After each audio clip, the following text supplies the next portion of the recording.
la división y partición de una propiedad. ¿Qué debemos saber y qué debemos hacer para realizar una división y partición de una propiedad? Eso nos lo va a explicar el día de hoy Karina Figueroa, que es registradora pública de la SUNARP. Buenos días, Karina, bienvenida. Buenos días, ¿qué tal? Te invito a ver un video que nos trae Daniel, donde entrevista a las personas para ver qué tanto saben sobre una división y partición de una propiedad. Vamos a verlo. ¿Se puede partir una casa? ¿Qué es división y partición de una propiedad? Vamos a preguntar. Estamos hablando sobre división y partición. ¿Sabe algo del tema? División y partición es sobre herederos, pues herencias. Convertirla en varias partes para distribuirlas. Por ejemplo, ahí tenemos un edificio y van a hacer una división, van a dividir, por ejemplo, si hay copropietarios, van a hacer una distribución de cuánto le corresponde a cada uno. ¿Por qué es favorable o conveniente hacer una división o partición? Para no tener problemas posteriores, ¿no? Conflictos de confrontación con la familia, ¿no? No perder los lazos sentimentales por problemas económicos y materiales. Es conveniente hacer una división o partición cuando hay una herencia y los herederos deben jurídicamente deben establecer los límites que les corresponde a cada uno. ¿En qué caso podría ser conveniente hacer una división o una partición? Porque no necesariamente es conveniente para todos, ¿no? No, bueno, esas cosas ya de herencias familiares. Depende ya de cada uno. Efectivamente. Yo creo que cuando van a adquirir una propiedad, dos personas, dos hermanos, dos socios, siempre es bueno tener las cosas en regla y inscribirla en registros públicos. Si fuera una casa y hago una división, van a empezar a llegar 2 recibos de luz, 2 recibos de agua. No necesariamente, porque pueden quedar con las empresas eléctricas o quien corresponda para que tomen, digamos, ciertos instrumentos que le midan la luz en cada lugar, ¿no? Entonces, ¿en qué situaciones sería conveniente hacer una partición o división de una propiedad? ¿Y cuáles son los pasos a seguir? Muchas gracias, Dani, por entrevistar a las personas, escuchar las diversas opiniones y sobre todo también por dejar tus preguntas al aire para que las responda el día de hoy Karina. Pero antes de responder las preguntas de Dani, explícanos, Karina, por favor, ¿en qué consiste una división y una partición de una propiedad? Ya, una división y partición es una forma de extinguir una copropiedad, como bien lo han indicado. Para eso debemos saber qué es una copropiedad. Una copropiedad se da cuando un inmueble o un bien corresponde y pertenece en cuotas ideales a varias personas, a 2 o más personas. Entonces, cuando tenemos estas cuotas ideales, ¿qué quiere decir? Que son abstractos. Digamos, somos 5 copropietarios y cada persona sabe que es propietario de una parte, pero no sabe cuál es la parte. Entonces ahí ingresa la figura de división y partición, que significa que estas cuotas ideales se van a materializar, se va a dividir y partir el inmueble, que se puede dar de diferentes formas, como bien lo han indicado, en edificaciones, en lotes, son diferentes las formas que se pueden dar y suele ocurrir, como lo han indicado, en los casos de sucesiones, en los casos incluso de liquidación de sociedades gananciales. Los cónyuges, cuando se divorcian, también tienen que hacer una liquidación de los bienes que tienen y se dividen y parten, sean los bienes inmuebles, sean los vehículos que tienen. En el caso de los herederos también, ¿no? Un causante fallece, si tiene 2 o más hijos y tienen varios inmuebles o uno, también tienen que dividirse y partirlo. Entonces, esa es la figura esencial, es básicamente extinguir una copropiedad, ¿no? ¿Es importante que estén los copropietarios en el acto de la división y la partición? Sí, en el acto de división y partición es necesario que intervengan todos los copropietarios. ¿Por qué? Porque justamente en este caso tratamos de forma convencional, es necesario que intervengan todos, porque justamente lo que se quiere es que todos presten su acuerdo y consentimiento con la forma como se va a dividir y partir el inmueble o los departamentos o los lotes, ¿no? Cuando ello no ocurre es que acudimos a la vía judicial, ¿no? En la vía judicial resuelve el posible conflicto que podría ocurrir si alguno de los copropietarios no quiere dividir y partir el inmueble, ¿no? ¿Convendría valorizar todas las partes que se van a dividir el inmueble? Esa pregunta es muy importante porque Registros Públicos ha ido cambiando esta tendencia, ¿no? En un principio se consideraba que la división y partición y las adjudicaciones posteriores tenían que valorizarse. Sin embargo, la tendencia ha ido cambiando, señalándose a través de diferentes resoluciones del tribunal y en acuerdos plenarios que la valorización no es un requisito esencial. Por ejemplo, en la compra-venta, fijar un precio es un requisito esencial. En una donación, fijar el valor del inmueble es un requisito esencial. En un acto de división y partición no es requisito esencial. Las partes lo suelen indicar por temas tributarios, por temas de una futura transferencia que quieran hacer. Entonces, indicarlo o no va a ser libertad de las partes. La tendencia ahora es esa. Si bien todavía existe algunos registradores que consideran que es un acto valorizado, la tendencia que está ocurriendo ahora es que considerarlo como un acto invalorado, o sea, se tiene que pagar 39 soles, no necesariamente tiene que indicarlo en su escritura pública, ¿no? Y accede al registro, no es obligatorio. ¿Tan solo se necesita la escritura pública para este acto? Hay diferentes supuestos, ¿no? Hay casos en que bastará una escritura pública, por ejemplo, cuando una persona fallece, ¿no? Esta persona tiene, digamos, 3 inmuebles y los adjudicatarios o los copropietarios deciden dividirse uno para cada uno. Entonces, un inmueble a uno, el segundo a otro y el tercero a otro. Y existen partidas registrales.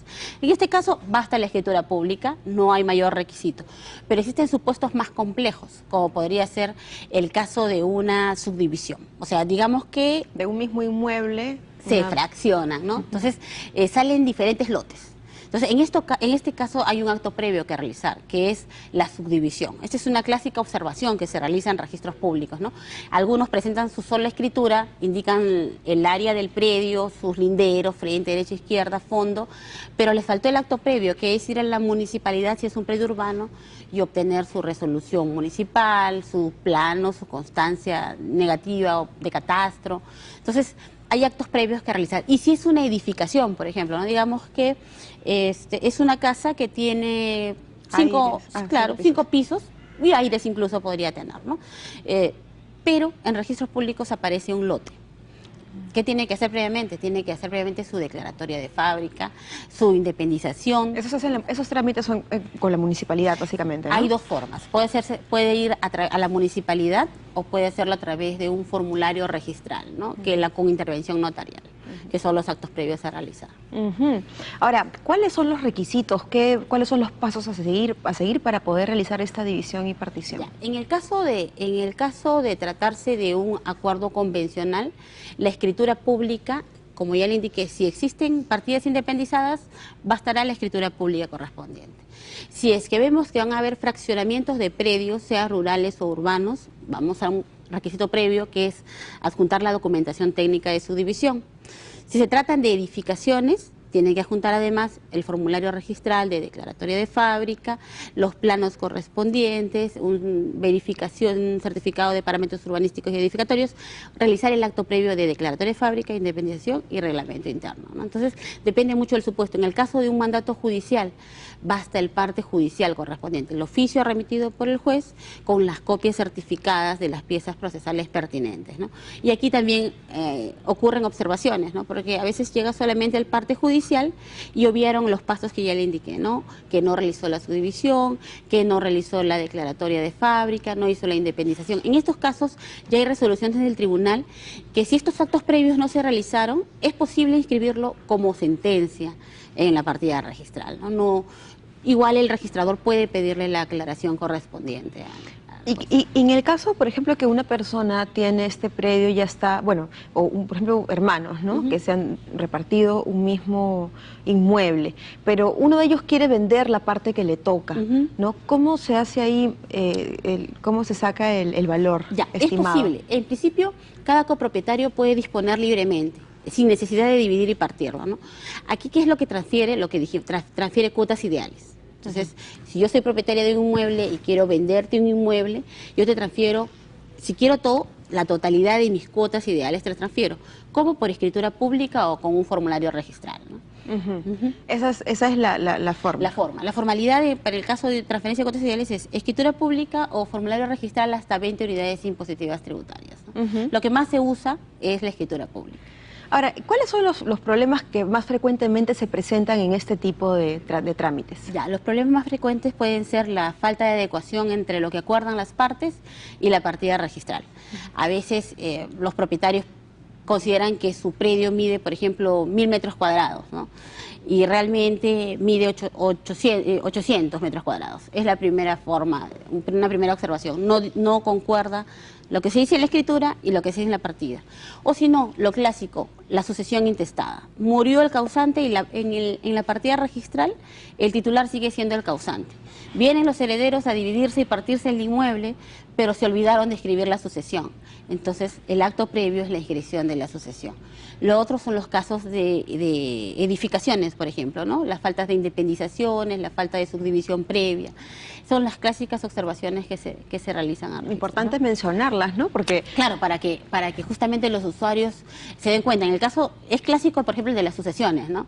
Van con su escritura pública y no escribieron la sucesión, entonces previamente tienen que escribir la sucesión, ¿no? claro que sí. O en el caso de las edificaciones, no independizaron los departamentos, entonces también, aunque en la misma escritura podrían hacerlo con la documentación técnica, ¿no? Claro, claro que sí. No, decía que es importante porque precisamente a la hora de la hora, para evitar, ¿no?, que se congestione, que se haga, digamos, colas o trámites de más, de repente Claro. es mejor saber y ir con todo lo que ya uno tiene que hacer, sobre todo todos los documentos listos. ¿Alguna recomendación que quieras agregar para...? Bueno, sí, básicamente que se inscriban, que el acceso al registro brinda seguridad jurídica y una adecuada publicidad, ¿no? Brinda la oponibilidad en el sentido de que si uno inscribe un inmueble va a estar amparado, su transferencia, su acto va a estar amparado por la buena fe que otorga el registro, ¿no? Y lo otro, como usted indica, si es que hay dudas al respecto, Registros Públicos cuenta con un área de asesoría gratuita en el segundo piso de la zona registral, ¿no?, del edificio Rebagliati y en todas las oficinas registrales, ¿no? No, y además también el acceso vía web, ¿verdad? Y el acceso vía web, ¿no? Es muy importante. Entonces, acceder al registro, que es importante, que a la larga brinda diferentes beneficios, ¿no?, económicos, de formalidad, va a ser más fácil acceder al crédito. Es importante también, perdón que me explaye un poquito, que no se confundan los usuarios en cuanto a la observación que me indicó hace un rato, es que a veces cuando dividen y parten creen que el inmueble, cuando ya se dividió en diferentes unidades, no va a ser afectado por un gravamen que estaba en la matriz, ¿no? Ese gravamen persigue a esas porciones, ¿no? Entonces, también, ¿no?, tener presente eso antes de cualquier tipo de transferencia, por ejemplo, ¿no? Claro que si sí. Si es comprador, ¿no? Claro que sí, excelente, Karina. Yo creo que con todas estas recomendaciones, pues ya nuestros televidentes están mucho más claros a la hora de realizar sus trámites en la SUNAR. Muchísimas gracias. Gracias también a ustedes. Gracias. Nos vamos nosotros a un corte rapidito y al regresar, ¿sabías que dentro del grupo de las adicciones también está la adicción a las compras? Adicción a las compras, imagínense esta sociedad tan consumista. Con esto volvemos, adicción a las compras.